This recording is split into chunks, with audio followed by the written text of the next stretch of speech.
That's a mistake. I'm going to have that all over everything. Yeah. Okay.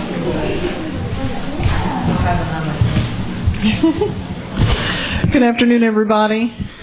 Our next speaker is Frankie Burget. She's going to be talking about myofascial release principles, further into the myofascial system and integrating sensory, neurological, and kinetic factors into whole-body approach and addressing the fascial system to re-educate the body for sustained relief. She's licensed and national board certified occupational therapist, and she's also got mastery level senior instructor status and coordinator with the Myofascial Release Centers. She owns Windsong Therapy and Wellness Incorporated. Please help me welcome all the way from Bedford, Texas today, Frankie Burget.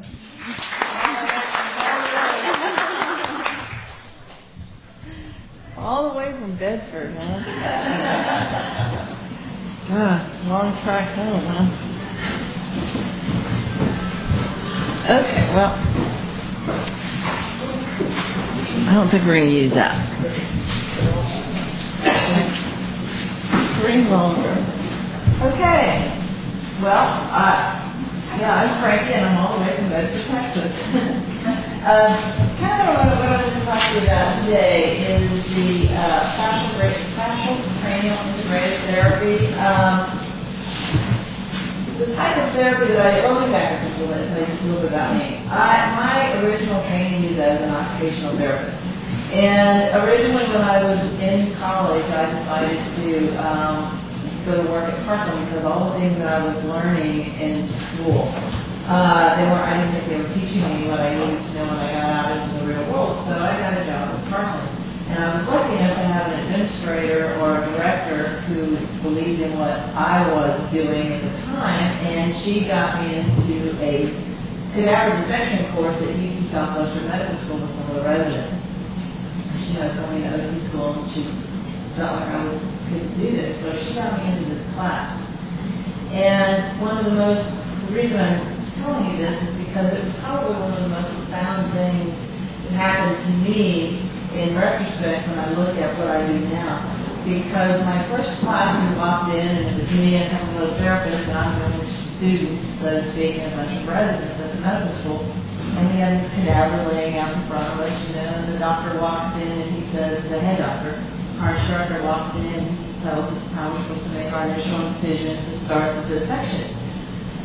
Okay, so I start making my incision, I start to pull the part, not pulling apart very well. And as I'm kind of having a little bit more force behind this, I'm realizing that there's this white stuff that's in there, and it kind of looks like this, sort of, that I just had a mess of over here that we're going to leave sit over there, we'll have it all over everything. Well, I wonder what this is. So I asked, what is this stuff in here? Because I was just learning, I didn't know, have any idea that this was fascia. And he said, well, that's just connective tissue, and I just cut through it. Just to get the good stuff. Just keep going to get the muscle. He cut through all that stuff to get the good stuff in the muscle. So I did, and as we were going through our dissection, I realized that this stuff is integrated within the entire body. And at certain levels of the body, it's denser and thicker and tougher in other places.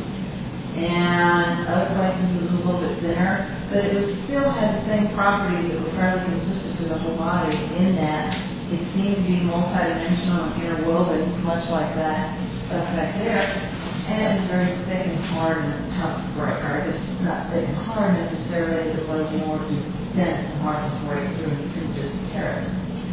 And the other consistency in the whole class was that none of us seemed to recognize it. Now, at that moment in time, I wasn't really understanding all this stuff. I just assumed that, just did as the instructor's telling us and went through. But as I look back on that time now, I realized that they didn't have an understanding whatsoever of what this actually was.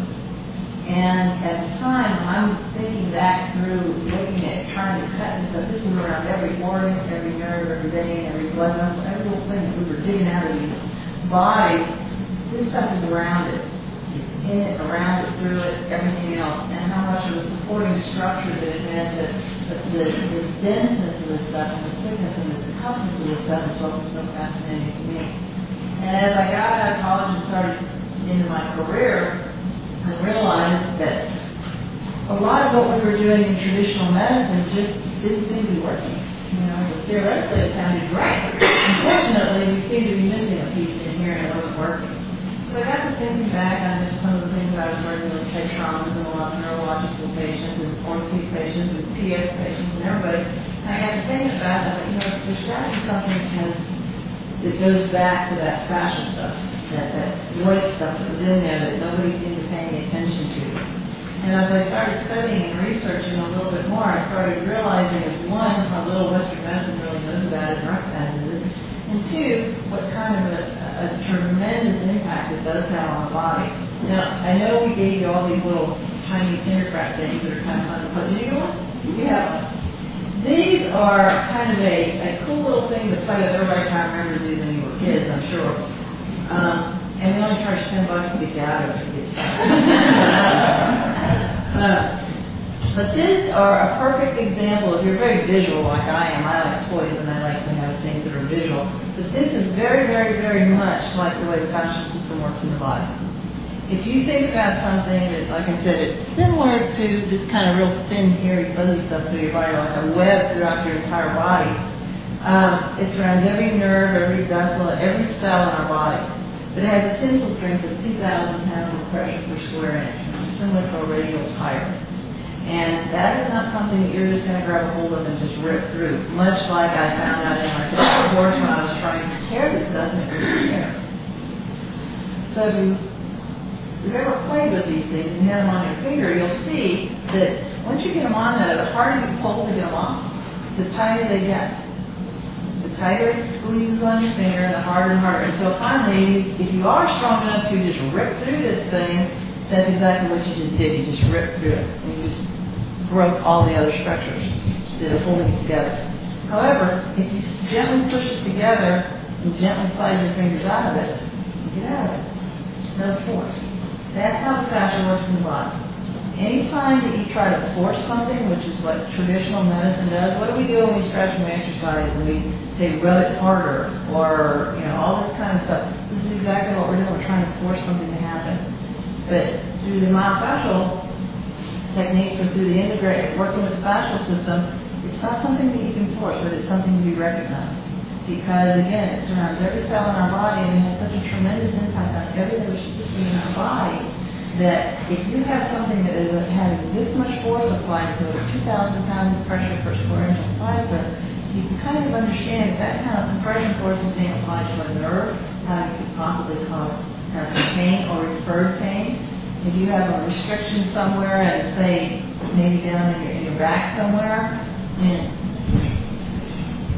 if you have a restriction somewhere, a fascial restriction somewhere, up in say your back, and you're starting to have a pulling sensation that goes up, down, up all the way through right up to the back of your head, it's probably a fascial restriction. There's no muscle that goes from the bottom of your foot up across your knee, around your thigh, cat corner across your body, and wraps around your neck and attaches to the top of your head. I took anatomy. I don't remember that personally. And it just doesn't happen that way. So you have to take a step back and say, what's actually in there? What's actually happening? There's got to be something else that's having an effect and having such an impact on the body like that. Again, in between all of those structures, you have veins, arteries, nerves, every other structure in the body that's going to be directly affected. If you have, again, like I started to say, if you have something that is compressing on a nerve, it's going to make sense that you're going to have referred pain. It's not only pain in that area, but a referred pain. Same thing holds true if you have a compression on something such as, say, a vein or an artery. Do you think maybe that's going to compromise blood flow somewhere? Quite possibly that's going to happen. We were just speaking with a gentleman. There was a gentleman that came up not too long ago who was talking to us about some problems that he was having with his colon. And I was trying to explain to him the relationship of how the fascial system has a direct effect on every other system in the body. And that could quite possibly be why he was having trouble with his colon. Now, it was difficult, and it is a difficult concept sometimes to understand. Man standing like this, he shifts over this way, leaning forward, and his head's back like this, and he says, well, I don't know how that would affect my colon. I don't know how that would have any kind of problem with that. So we asked him if he had any kind of liver meal. We asked him if he had any kind of liver problems. Where's your liver? Okay. I said, I bet you breathe real shallow too, don't you? It's hard to get a deep breath. He goes, yeah. What is your diaphragm? Okay, your diaphragm sits right here. He's compressing all of that stuff. And so I told him, I said, you know, that's how we got to work, that's how I got involved in working with the fascial system, because I realized first thing they were doing is they're giving him medication to work on his colon. Now, do you really think that when a person's standing like this, that anything's going to work through here? He's not getting any kind of absorption of any of the, he's basically not getting any kind of movement to that colon, so everything's basically just sitting there. So the body starts to set up a defense against that stuff just sitting in there so that he doesn't absorb things that he doesn't want to absorb, and it's just sitting there so it's not moving out at all. So not only is he not moving through peristaltic action, moving anything through his colon, he's not digesting anything either, so he's not getting the nutrients that he needs. Okay? But how many people stop and look and say, okay, well, gee, I wonder if there's a fascial restriction or anything posturally there could have something going on because it's compressing all this? Nobody stops to look at that. And if by chance somebody should happen to look at something like that, very seldom do they look. They just say, well, you need to, you're standing like that. You need to stand up. How many people in here have ever seen anybody with a head this high like this? Go back in here and watch for a while. It'll take you about a second. I can just walk out the door. And they say, my neck hurts. Really? You're saying. I don't know what that would be. Can't imagine that. And you know what they tell me? I said, did you have head therapy? Did you go to physical therapy, occupational therapy, non therapy? Yeah, what did they tell you? Well, they told me to hold my head up. Okay, hold your head up. That up, yeah, I can't breathe. I'm telling my neck hurts now. I'm really okay? They can't, there's fascial restrictions in here. They're being held in this position. But traditional therapy, again, says something very profound and brilliant, like, well, stand up. You've got something, these guy wires, like kind of, like this tent thing down here, picture this tent, it's holding it, like this. Another thing, what's the first thing that happens when they do in physical therapy? They go to the back of your neck. My neck hurts, really? Okay, well stand up, okay. So they go back here. It's here in the front, these front structures that are being pulled down. Open this up, bring them back, suddenly their neck pain and their head goes away. And all of a sudden, these colon problems start to alleviate, start to reduce. Because you're affecting every other system in the body. Same thing with the craniosacral system. Craniosacral system is actually the deepest level of the fascial system. And it's basically what kind of regulates and controls a lot of the other systems in our body. And without those two pieces working together, the whole body cannot balance and cannot function. In Western medicine, we tend to treat symptoms. We find where the symptoms are, and we treat that symptom. If your neck hurts, they go right to your neck. It doesn't matter that you're standing like this and you can't move over because you're shifted up this way because you had a car wreck that jammed. You're standing like this. What's the first thing they want to do? Fix your neck. Can you balance your neck over in the right position if you're standing like this and you haven't fixed your base? So looking at the entire body and then problem solving through that and asking yourself, what's actually happening here? Why is this going on? Why am I standing like this? Did my body just decide to do this? No. Why is it out of alignment? What's being held? It's like this picture, like I said, in the tent. The tent pole, most people, if you're a camper, or if you're not a camper, I guess I should say, think it's the tent pole that gives structure and support to the tent. It's not the tent pole. It's the guy wire, the support and the pins that support that tent, that give it the structure, give it the support that it needs. That's much like the fascial system works in our body. It's not the spine, it's not the bones that give us that structure. Okay? And give us that support, it's those wires. And some of those wires, think about it, if you put a tent up, and you've got one side of the tent pushed out, way out here, stretching really hard, and the other side is just kind of hanging out there. Now, I don't know about you, but I don't want to be in that tent in a big wind. Kind of in that thing, period. And that's how the body works. That's exactly how our body works. And so we have to take a step back and look at all those different pieces and look at all those structures. Okay, I remember that. She said, when I leave, you have 10 minutes.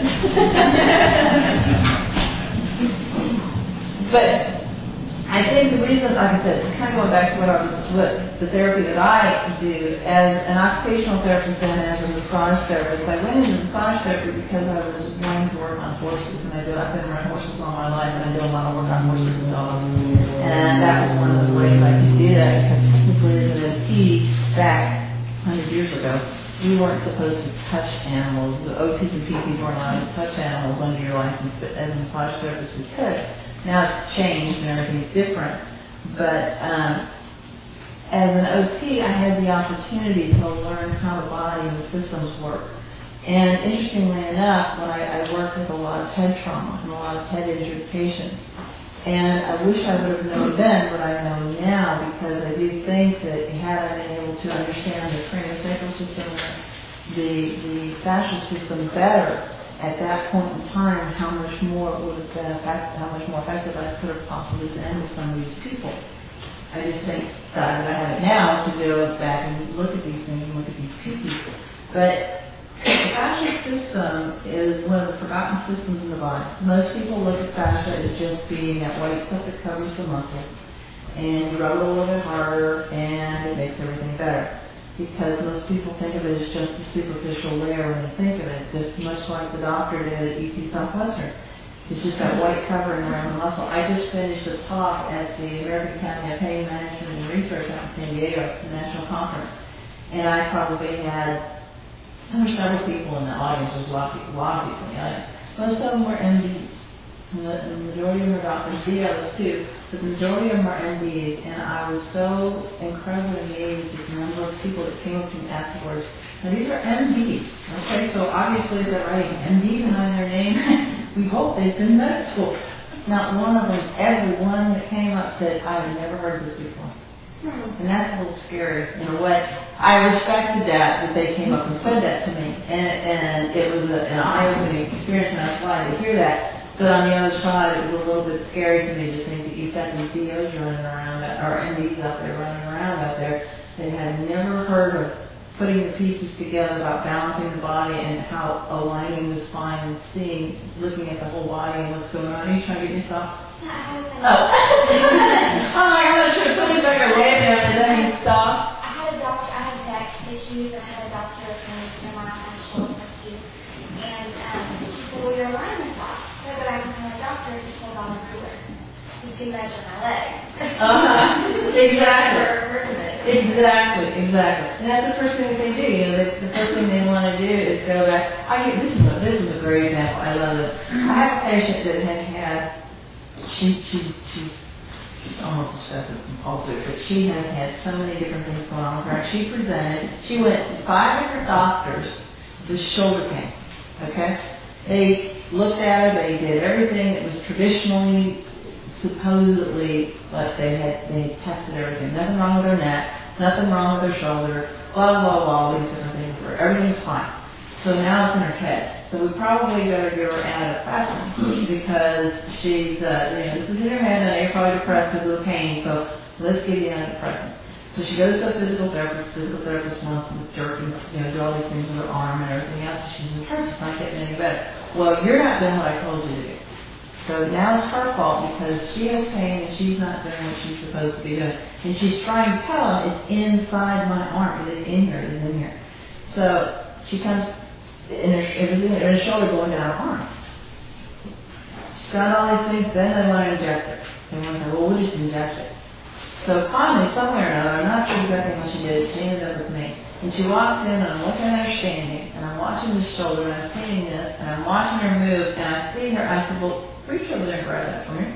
So she reaches up to get this, and the first thing she does is she gets to here, then she has to do this with her body to get her arm up.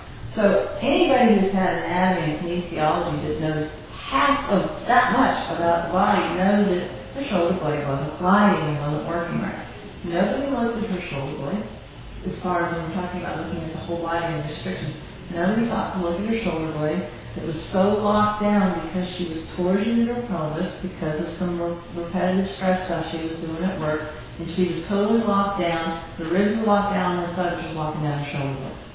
But let's give her additive process because you're depressed because you have shoulder pain. They injected her shoulder 4 times. Finally got in there, started doing some other work with her, and I got up underneath here and I could get a little bit deeper on her, and I said, there's something that just doesn't seem right. I'm finding something. Long story short, kept working with her. She got back, she went back to work, she's doing fine. The doctor says, well, none of that stuff is related, It's all heavy coming from your neck. None of that stuff is related. We work down here. We had trouble with the insurance company because we had the nerve to even think of working on her shoulder blade for a shoulder problem. That's not, she had a shoulder problem and you work back here. You're not supposed to do that. She had a mammogram, just a regular mammogram thing the other day. They took her in and said, we want you to go over here and do another one because there's something that isn't right. She goes over and has another one. Now she's panicked thinking, oh my God, what's going on here. She goes over and has a mammogram done. She has 3 calcium deposits in the tissue right exactly where she was telling them that she was having pain. Okay, now, calcium doesn't just decide to jump in your body for no reason into the muscle. There's a reason for that. But my point is that we hadn't processed through this whole piece. We hadn't gone in and looked at the whole body and gotten these other structures up and balanced better. Nobody would have found any of these because she couldn't get into the position for them to even look at it. And that's how Western medicine tends to treat the body. So don't just take what a lot of these people say. Look at the whole body and think about what the whole body is doing. And that's at my clinic, and that's why I do have a private practice, because I just could not stand what they were saying that was what you were supposed to be, what they were calling traditional medicine. And I just really a problem with that, because we aren't looking at the whole body. And the glory about this stuff is that it gives you back the control. I don't do anything. I'm a facilitator. But your body is the one that heals. I'm not a healer. Nobody will heal it. Your body is the healer. And all we can do is help to facilitate your body to heal itself. And by bringing it back into balance and recognizing the 2 core main structures in the body, that being the craniosacral system and the fascial system, that I believe that's the essence and that's the core of what brings us back to center and allows the rest of the body and any other modalities or different things that we might try into balance and allows our body to balance. Our body has an incredibly high wisdom, a much higher wisdom about itself and about healing than we give it credit for. Because we think we know better, and I think what we need to do is take a step back and realize that, we just need to kind of get out of our own way a little bit and understand that the body can heal itself if we give it the opportunity. But think about balance. If you have pain someplace, think of find that symptom, but look elsewhere for the cause. Because most likely it's in the fascial system, and that the fascia is just it's a system in the body that is that forgotten system that nobody really thinks about, nobody looks at. And I think it's probably the most found piece that we need to be looking at. That's the core. And then everything else will sit on top of that. But if you're not looking at that piece along with the craniosacral system, you're missing that whole essence. I had a guy who wrote an article for Advanced Magazine. They asked me to write an article for Advanced Magazine for rehab writers or whatever. It's the National Magazine for OTs and nurses and stuff. There was a guy who's a professor of physical therapy at Texas Tech University who wrote a letter to the editor. They had asked me to do an article on craniosacral, and they gave you a little, you have this many words that you can put it in. In 10 words or less, describe the craniosacral system. I was right. So, thanks to Joanne, who just left out here, we narrowed it down, and I thought, because I don't want anybody to think that this is just something that you can just pick up with your hands on somebody and do, because it actually requires a lot of training. Because it is such a profound system in our body, it really can help people to not sure how to work with it. That was fast. But he wrote this letter back, a letter to the editor back on our article that we wrote, and said that this was hocus pocus and voodoo and witchcraft, and how could a national magazine, how could anybody possibly think that there was anything like this, and how ridiculous could this be, and on and on and on and on. And everybody was mad except me, and everybody thought I was going to be the one to be furious and just, can't believe it. And I thought about it, and I thought, no, you know what? Because this guy just opened the door to let me keep talking. That was the greatest thing ever happened when it comes to me being able to talk about what I do. And he just opened the door because he said there was no research, there was no foundation on this, blah, blah, blah, blah. And I thought, well, guess what? So it just opened the door, and we wrote another rebuttal back to it. And it really, there is research out there, it is a real thing. So just because, don't be afraid to, think outside the box a little bit. And I would quit, because do they have any questions? Does it have anything to do with blocked emotions? Does it have anything to do with what? Blockage with emotions? Yes, absolutely it does. Our tissue has memory in it, and again, that goes back to the fascial system. There's some interesting research done out there on consciousness by a gentleman named Stuart Kuberoff, I'm sorry, I was thinking of a couple of these. Kuberoff, who his actual training is in India as an anesthesiologist. And one of his articles, it's a little difficult to read, but it's a fascinating article. One of the first ones that he wrote several years ago was on consciousness in the body and about tissue memory. And one of the things is he talked about these tiny little macrotubules filled with fluid. Part of that fluid is the polypeptides and different other proteins in the body, and cerebral spinal fluid that flows throughout our entire body. One of which being a chemical that's in these tiny little tubes that is the same chemical that is in the part of the brain where we house memory. And there's no place they thought that it was found in that part of the brain, and it's not. It's actually found in the tissue. This tissue is fascial. So yes. Well, wrap it up. Can I ask a question or something? One question. I just want to know this fascia treatment, where would anybody obtain it here in the Dallas Metroplex area? In Bedford. That's the only place in the area. There you go. What's the RHOTR? Registered. Registered. Okay. National registration. Anything else? What are the schools in Is that schools for the No. To learn anything about the fascial system and to learn anything about that, you're not really going to get all in the massage school. What you get is basic. You can't get anything else depending on the school you go to. I'm starting to put some classes together on what I do, which is more of an integrative therapy. But as far as basic training, John Warren is probably the guru as far as basic training. John Warren, he does basic training on just the myofascial technique. I think Stuart Huberoff. Hammeroff. I'm sorry. Hammeroff. Ask Joanne. She knows. I'll see her. Okay. They're making me leave.